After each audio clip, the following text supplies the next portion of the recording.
नमस्कार। देश और दुनिया की तमाम फटाफट खबरों में आपका स्वागत है। खबरों के लिए आपसे निवेदन कि यदि आपने हमारे चैनल को सब्सक्राइब नहीं किया तो कृपया करके आपके अपने चैनल को सब्सक्राइब कर लें। आप सब्सक्राइब करते हैं तो हमें हिम्मत होती है सही और सच्ची खबरें आप तक पहुंचाने की। वरना मीडिया में किस तरह की खबरें आपको पेश की जाती है, पेश की जा रही है या पेश करने का प्रयास किया जाता है, यह आप भली भांति जानते हैं। क्या मीडिया पर राहुल गांधी की एक भी खबर आपको दिखाई देती है? बेरोजगारों की एक भी खबर आपको दिखाई देती है? यह कहीं पर भी नीट पेपर लीक की खबर आपको दिखाई दी? या कोकरोच जनता पार्टी ने कितने दिन से धरने पर बैठे हुए हैं या किन किन की तबीयत खराब हुई, कहीं पर भी इसकी कोई खबर आपको देखने को नहीं मिलेगी। तो क्या है आज की वो बड़ी खबरें? 17 जुलाई को राहुल गांधी देहरादून आएंगे। इस दौरान राहुल गांधी छात्रों की गूंज अभियान के तहत आयोजित कार्यक्रम में छात्रों और युवाओं से संवाद करेंगे। कार्यक्रम का उद्देश्य शिक्षा व्यवस्था, प्रतियोगी परीक्षाओं और युवाओं से जुड़े मुद्दों पर चर्चा करना है। एक और अखिल भारतीय कांग्रेस कमेटी के महासचिव संगठन केसी वेणुगोपाल 2 दिवसीय उत्तराखंड दौरा आज उनका संपन्न हुआ, तो वहीं दूसरी ओर राहुल गांधी का उत्तराखंड दौरा तय हो गया है। इससे पहले राहुल गांधी का 2 दिवसीय उत्तराखंड दौरा 4 और 5 जून को होना था, लेकिन मौसम खराब होने के चलते राहुल गांधी तय कार्यक्रमों में शामिल नहीं हो पाए। 4 जून को राहुल गांधी पंतनगर पहुंच गए थे, जहां से उन्हें अल्मोड़ा जाना था, लेकिन खराब मौसम को देखते हुए पायलट ने उड़ान भरने से इनकार कर दिया, जिसके बाद राहुल गांधी ने सोशल मीडिया के जरिए ये जानकारी दी थी। बच्चों की आवाज उठाने के लिए राहुल गांधी देश में जगह जगह पर जा रहे हैं। इसी क्रम में राहुल गांधी 17 जुलाई को उत्तराखंड भी आ रहे हैं, लेकिन आपको कहीं पर भी कोई मास्टर स्ट्रोक दिखाई नहीं देगा।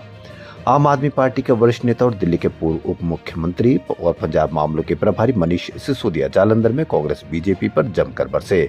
नारी निकेतन संगठन की व्यवस्थाओं और प्रणालियों का जायजा लेते हुए उन्होंने पंजाब की राजनीति में फिल्म विवाद और पंजाब कांग्रेस के भीतर चल रही खींचतान को लेकर भी तंज कसा।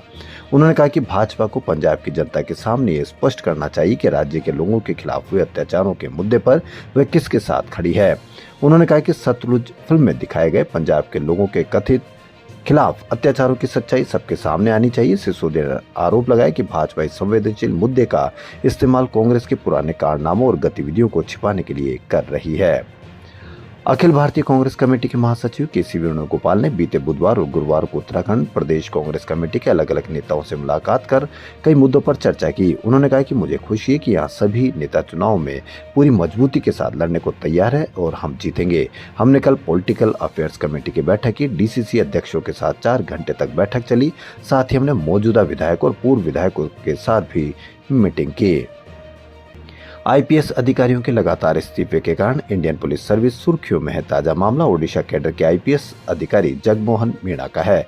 37 वर्षीय जगमोहन भुवनेश्वर में डीसीपी के पद पर तैनात है। अब उन्होंने चुपचाप अपना इस्तीफा भेज दिया है। जगमोहन इंडियन पुलिस सर्विस के 7वें अधिकारी है जिन्होंने पिछले 14 महीनों में इस्तीफा दिया है। यह तब हो रहा है जब पुलिस सेवा में 500 से अधिक पद रिक्त है। फरवरी 2026 में एक सवाल के जवाब में केंद्रीय राज्य मंत्री जितेंद्र सिंह ने लोकसभा को बताया था कि आईपीएस के 505 पद अभी रिक्त हैं। 505 तो वो पद रिक्त हैं जो शुरू से कैडर के हैं। आने वाले समय में देश की जनता की संख्या को देखते हुए कितने पद और इसमें बढ़ाए जाने चाहिए, यह आप अवश्य कमेंट करके बताएं। इस साल की शुरुआत में केंद्रीय गृह मंत्रालय की एक रिपोर्ट में कहा गया था कि आईपीएस अधिकारियों की कमी के कारण आईबी और सीबीआई में 50% से अधिक पद खाली है।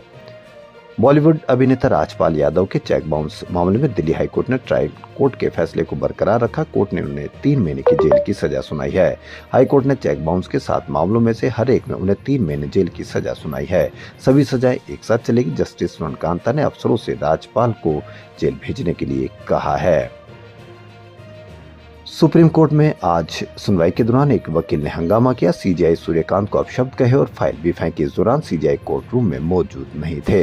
दरअसल ये केस जस्टिस केवी विश्वनाथन, जस्टिस आलोक आराधे की बेंच के सामने सुना जा रहा था। मामला इलाहाबाद हाईकोर्ट के फैसले को चुनौती की याचिका का था। इस पर याचिकाकर्ता ही पैरवी कर रहा था। जब उस याचिकाकर्ता वकील ने अभद्रता शुरू की तब कोर्टों में कुछ देर के लिए सन्नाटा छा गया। सुनवाई शुरू होते ही याचिकाकर्ता वकील ने कहा कि न्यायिक अधिकारी महोदय, मैं आपको आदेश देता हूं कि आप लखनऊ के एसीपी के खिलाफ एफआईआर दर्ज करने का आदेश दे। इस पर जस्टिस केवी विश्वनाथन ने हैरानी जताते हुए पूछा कि आप मुझे आदेश दे रहे हैं।